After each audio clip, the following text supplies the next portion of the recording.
Good morning, my dear students. Today we'll take up Robert Browning's My Last Duchess. Robert Browning is among the three main poets of the Victorian period. He, along with Lord Tennyson and Matthew Arnold, laid down the different themes and ideals associated with poetry in the Victorian period. Browning, born in the year 1812 and he died in the year 1889, was a poet who was born much before his time, and critics have considered him to be at the threshold of modernist writings. In Browning, we find not elements from his own time, but he was much ahead of his time in delving deep into the psychological mind of his characters. In his poetry, he used the experimental technique of the dramatic monologue, something which was much popular during his time, as we can find in several poems of Lord Tennyson and Matthew Arnold as well. But in his poetry, it achieves its perfection. The characters attain the height of their perfection in his poems. Now, Browning's characters have been taken from both historical figures as well as they have been created out of imagination. Now, dramatic monologue was one technique that was very, very, very modern in its outlook, and in his characterization, Browning has been concerned and he has categorized his characters into two groups. Firstly, there are the dramatic monologues where Browning introduces characters from his own imagination in such poems as Porphyria's Lover, we have the Laboratory, we have the Last Ride Together, the Bishop Orders His Tomb, and in the second group of poems, we have characters who have been chosen from historical materials, such as we have My Last Duchess, which is also, we have a character here who has been taken from the pages of history, but the elements, the incidents that have been associated with him may not be that has the benefit of doubt, and we cannot definitely say that they have been exactly the incident that is shown here in this poem, in the story of My Last Duchess, in the poem of My Last Duchess, is exactly the story that was there in history, but there has been certain, there is a mixture of fact and fiction as fiction here. But we have other characters like Rabbi Ben Ezra, we have Andrea del Sarto, we have Fra Lippo, who are characters who have been taken directly from history, and this is mainly because they are mainly historical figures who have been taken from Renaissance Italy. Why? Because painting and music provided him effective subjects for his dramatic monologue. He was particularly intrigued by the Renaissance, especially the late Renaissance in Italy, and this fascination finds projection in Browning's treatment of the historical figures, especially the Italian painters. Now, that is why we find in Browning, but although he dealt with characters from imagination, he dealt with characters from history, but his treatment of his characters was entirely different. It was more leaning on the psychological side. You see, deep-seated reflections on human psychology. So we find in him, he was a precursor to the psychological novels of the modernist period that we're soon going to see in the writings of Virginia Woolf, D.H. Lawrence, James Joyce, and others. And in the stream of consciousness technique, and which stated that life is not a series of gig lamps that is symmetrically arranged, and human thought does not flow or fall into a linear pattern. It does not go into a linear pattern. We cannot say that they have been arranged in a similar line, whereas because stream of consciousness, when we are thinking, our thought, it does not mean that we will move from past to the present to the future, but we may move from past to the present and we may not go to future. We may be thinking from the present to the future. So our thought does not follow a particular pattern. It does not have any linear pattern. Rather, it follows a stream of consciousness technique. That is, we move from one point of time to another very smoothly within our consciousness. And in Browning's poems, in Browning's poetry, we find that element presented very beautifully. Now, this particular poem, My Last Duchess, is a poem of 56 lines, which is presented in rhyming couplets. Rhyming couplets meaning the last words of the of consecutive lines, they rhyme together.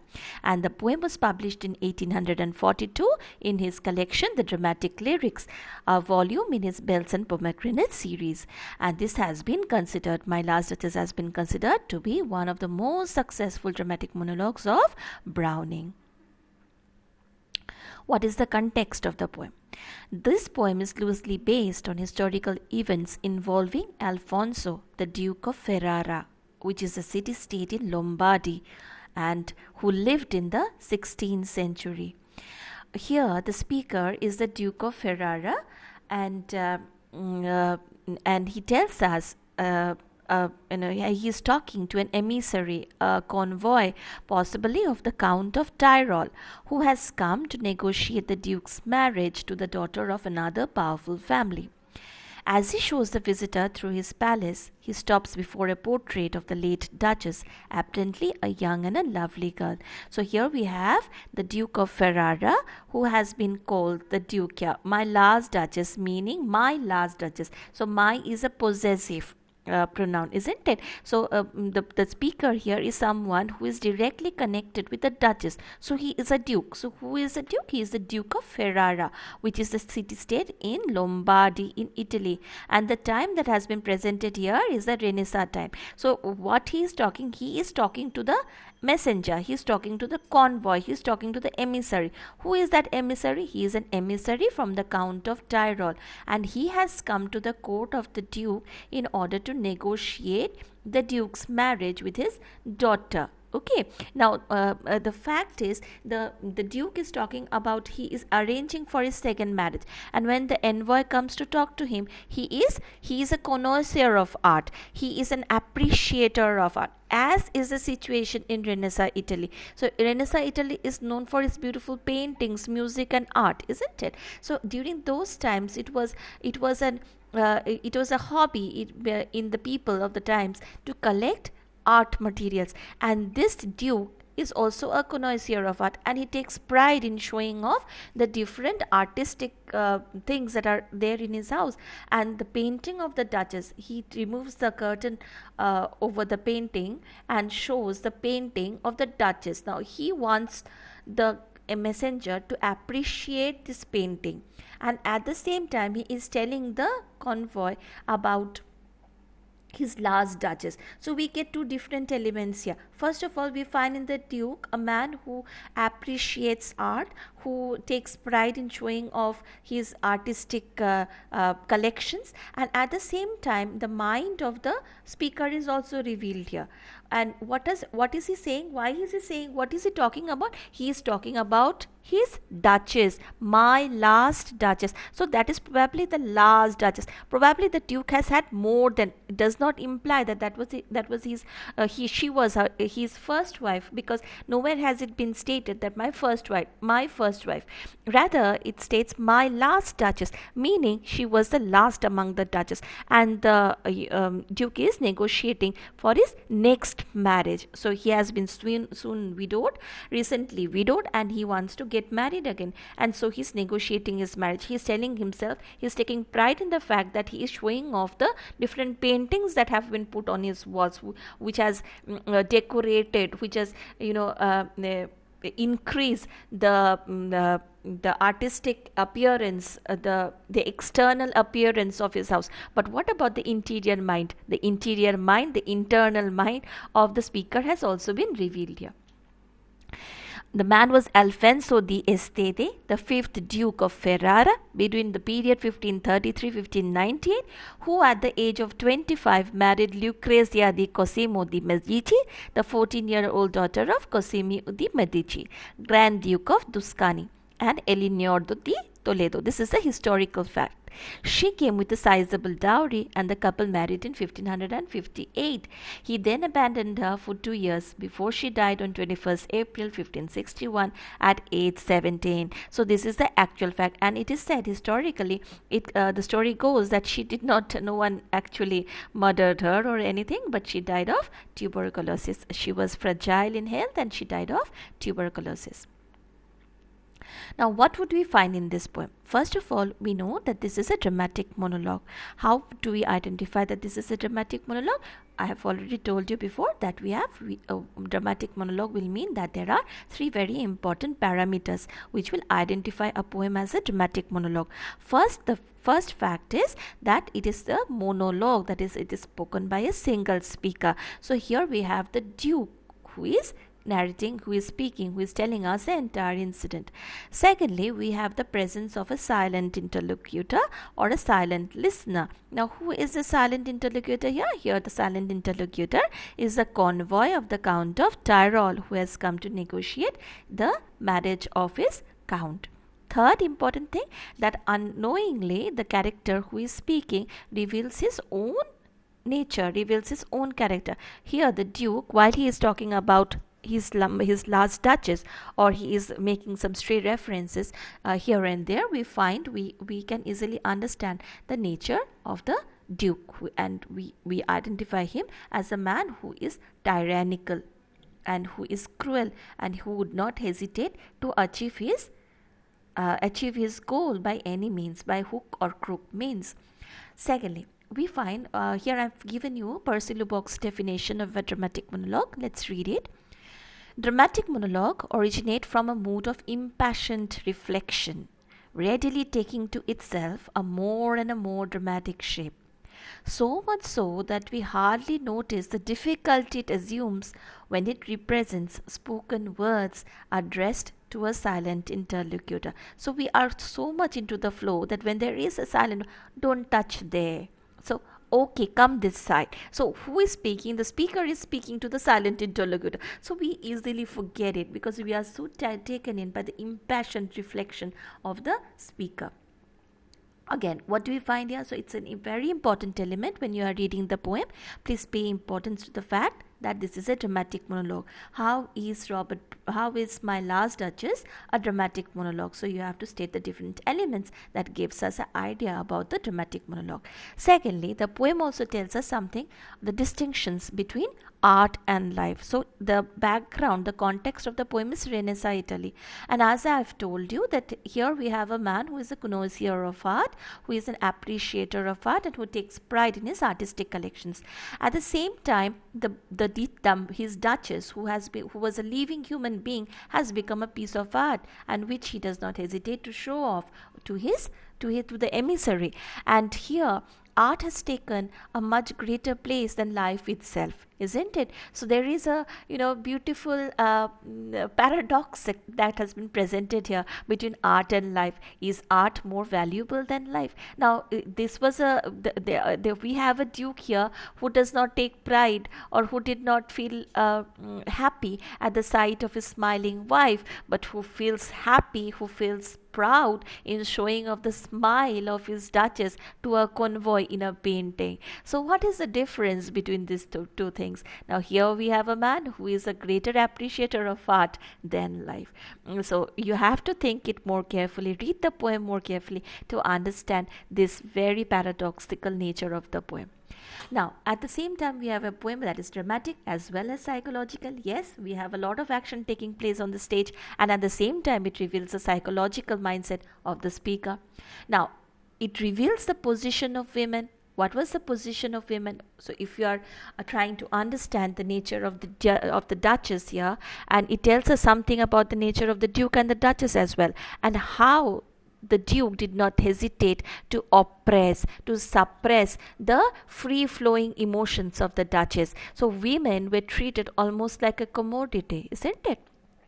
What was the position of women? Women were relegated to a secondary position.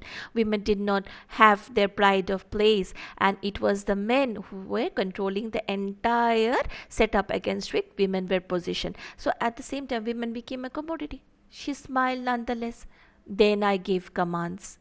This grew, I gave commands. So it did not take much time for the Duke to suppress, to totally obliterate, to negate, to remove all the smiles of the Duchess. Okay, about the form, uh, we have already seen that this is a poem of 56 lines. Okay, and we have several techniques that have been used here. First of all, we already saw that two lines rhyme together. We have a ending rhyme, but the poem is also written in enjambment. What is enjambment? Okay, when we do not complete a sentence and the sentence moves on into the next line without in any way interrupting the impassioned thought of the poem, so that is called an enjambment. But that is no hindrance. It is not a block, but rather the thought process flows from one line to another, so there is no end stop. Enjambment means the sentence continues into the next line, so that is an enjambment. Here we do not, no line stops. When we read the poem, we'll go into the next slide and read the poems, and then we'll try to trace once again how this enjambment occurs. Now there are no end stops naturally, because in an enjambment line we do not have any end stops. We have 28 rhymed couplets, true, because 56 lines, all end rhymes rhyme together, of iambic pentameter lines. You are familiar with it. Iambic meaning the first syllable remains unstressed, the second is stressed, and pentameter meaning 5-meter lines. See, if you read it very carefully, I've taken down some lines here. That's my last Duchess painted on the wall, looking as if she were alive, I call. So wall and call rhyme together, doesn't it? Alright, that's my last Duchess painted on the wall. So if you put the stress marks and find out for yourself whether it is an iambic pentameter line. And the enjambment meaning, that's my last Duchess painted on the wall, looking as if she were alive. This was the sentence, but the sentence was enjambed here, so it was cut off at this position and going into so that the free flowing thought of the sentence, I call that piece a wonder now. So I call what? That piece a wonder now. So the movement of the thought process of the entire poem continues from one line to the another. So when you read the poem, please pay heed to the following things. First, that this is a dramatic monologue. Secondly, we have a paradox between art and life, and we have to answer the question whether art is greater than life. Okay, then we have the fact that the poem is a dramatic as well as psychological, and it also reveals something about the position of women and how women were treated during those times. Now this is something, although we have said that Robert Browning does not deal with with his own times, so we do not find any relation in his writings to his contemporary times, but the fact remains that even in the Victorian times, women were answerable to men all the time, so situations had not changed. So for considering from that position, situations for women, position of women, the women were still treated as a commodity. Even then, the things would be changing very soon with publications, with the first wave feminist writers. We have Mary Wollstonecraft coming very soon. At this point of time, we will be having J.S. Mill and the other writers. But women during these times, they were the position of women was compromised in several cases. Okay, let's go into the poem. See, I've written something about the Italian Renaissance here. Italian Renaissance, it represented the flowering of the aesthetic and the human alongside. Yes, we already know that it developed the aesthetics, the art for art sake theories, and the human development occurred, the glorification of man, and at the same time, and or in place of the religious and the moral. Alright. So the religious and along with the religious and the moral, what developed was the aesthetic and the human.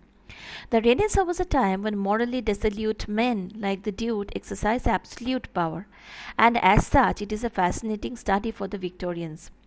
Works like this imply that surely a time that produced magnificent art like the Duchess's portrait couldn't have been entirely evil in its allocation of societal control, given though it put men like the Duke in power. So the question remains that whether a man who is such an appreciator of art, someone who knows how to acknowledge the true value of art, someone who has an aesthetic sense, would that man be bad?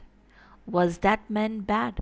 How can a man like the Duke, who is a perfect appreciator, a perfect who has a perfect understanding of aesthetics, who has a perfect understanding of what actually beauty is, how can he be so cruel? Can we associate both together? So it was understood that a man like the Duke, who was a connoisseur, who was such a who was such intelligible, who was such knowledgeable, so who had a perfect sense of the aesthetic ideals, that man could not be bad, and that man should be given the power in society. What power did he did he apply? How did he use his power? By dominating, by obliterating, by wiping away from the face of the earth the humanity itself in the form of the Duchess.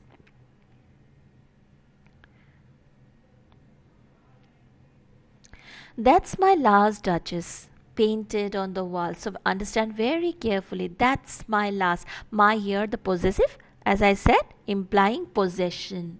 My last Duchess. The Duke is already, he already feels that he has his, in possession the Duchess, my last Duchess. As I told you already, last will mean here that this Duchess was his last Duchess before he is speaking to the convoy. So we do not know how many Duchesses he had already.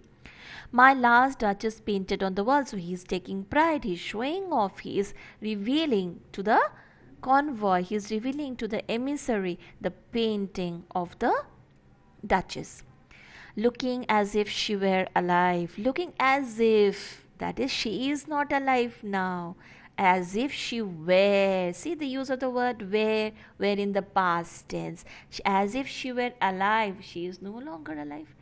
I call that piece a wonder now. So now I call that piece a wonder. So this is the piece of wonder. See how beautifully it has been painted. So what is he showing off? He is showing off the painting. He is revealing himself to be a man who has soul understanding, who has a true sense of the value of things, of the essence of things, of the aestheticism of understanding of the aesthetic beauty of things, and is showing off his painting.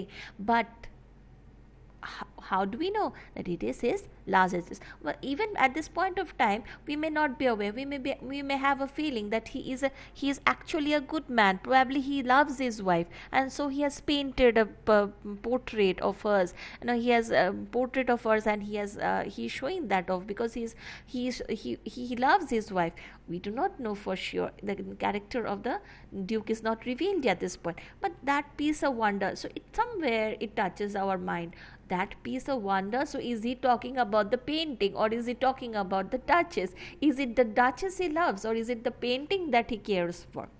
Fra Pandolf's hands worked busily a day. Who is Fra Pandolf? Actually, Fra Pandolf is a painter who painted this painting, and it has been said that Fra Pandolf is actually a fictional figure.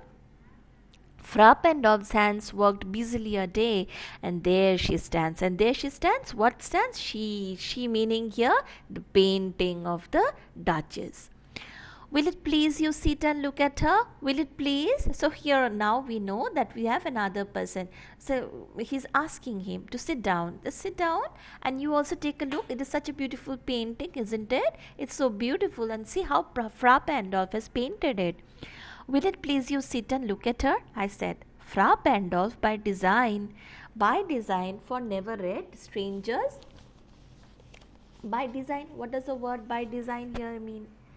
Fra Pandolf by design for never read strangers like you, that pictured countenance, by design, suggesting that it was Fra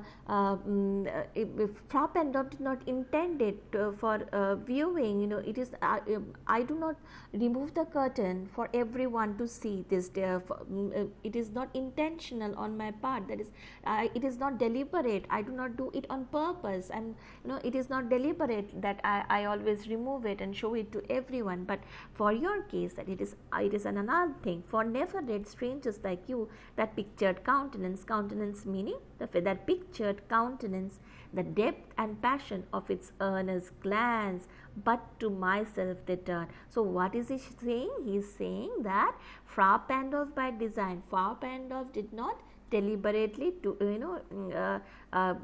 by design, that is on purpose, for never read strangers like you, that pictured countenance, that it is not for everyone, that I remove it to show the face, the depth and passion of its earnest glance of its, that is the painting of my Duchess, the depth and passion of its earnest glance, but to myself they turned.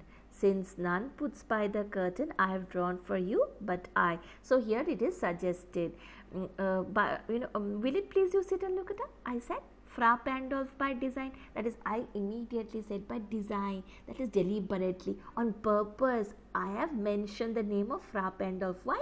Because it is not for everyone that I remove the curtain so that they can see the face, the earnestness, the glance of the painting. But this is a different case. Why? Because the Duke is actually showing off. He is revealing the painting so that the man can understand how he is appreciating, how he appreciates the art, how he is a connoisseur of art, how he understands art so perfectly, and so he mentions the name of Frau Pandolf by design, that is deliberately, on purpose. Since none puts by the curtain I have drawn for you, but I, because none puts by, but I, only it is only I, that if I want I can show it to somebody, and I want it, I want to show it to you. Okay, why is he showing off? Why is he saying so? He intends to say so that he becomes a man who is socially raised. He is a duke, no doubt. He has financial power. He is a strong man financially, but how do one understand that if he has good taste or not? So in order to show that he has good taste in art, he reveals the painting to show that he is a man who knows how to appreciate art, who knows how to appreciate the painting of Frau Pandolf. So it is the face he wants to show, the earnestness, the depth. It is not his love that is being shown. It is how the painting reveals itself. The painting is true in its own sense. You understand it? The painting is true because it has picked up correctly, truly, the essence of the lady's beauty, the countenance, her face, the depth and passion of her looks. It has been truly represented in the painting, and this is what the Duke wants to show off. That is, the painting has been, it is a beautiful painting because it has correctly taken, it has correctly represented what the lady herself implied. But what we understand here is another very, very subtle hint that has been given here. What is given? That is the Duke himself. He has no affection, he has no feelings for the Duchess, but rather he is concerned about the art itself and not the Duchess. And seemed as they would ask me if they dared, that is, if at all they could speak, the painting would have asked me how such a glance came there. That is, you can ask me. He's telling the emissary, that is, you can ask me, how that how the picture has such a glance, how it represents truly the glance of the original Duchess. If you want, you can ask me everything. So how this glance came there. So not the first are you to turn and ask thus, that is, because you are not the first person who have turned and wanted to ask me thus, that is, how is this that this picture has such a beautiful face? How is it? How did the depth and earnest glance, the depth and passion of its earnest glance come there? So Frau Pandolf was a beautiful painter, no doubt, but the lady who has been displayed here, the lady whose picture has been drawn here, she is nevertheless much more beautiful. She is a very beautiful, and how is it that that innocence of her nature is truly represented here? So the Duke is actually asking, he's motivating, he's encouraging the connoisseur, the convoy, to ask him such questions so that he can further elaborate his view of the of his painting. He can tell more about the painting, but on the one hand, while he's saying more about the painting, he is describing the painting, he is talking about the earnest glance of the painting. What is revealed is his feelings for the Duchess, where we find that there is an absence of emotion in his words. There are no emotions, there is no love, there is no feeling, there is no affection that we find in his words. In our next class, in my next video, in my next class, we will go into the next stanzas.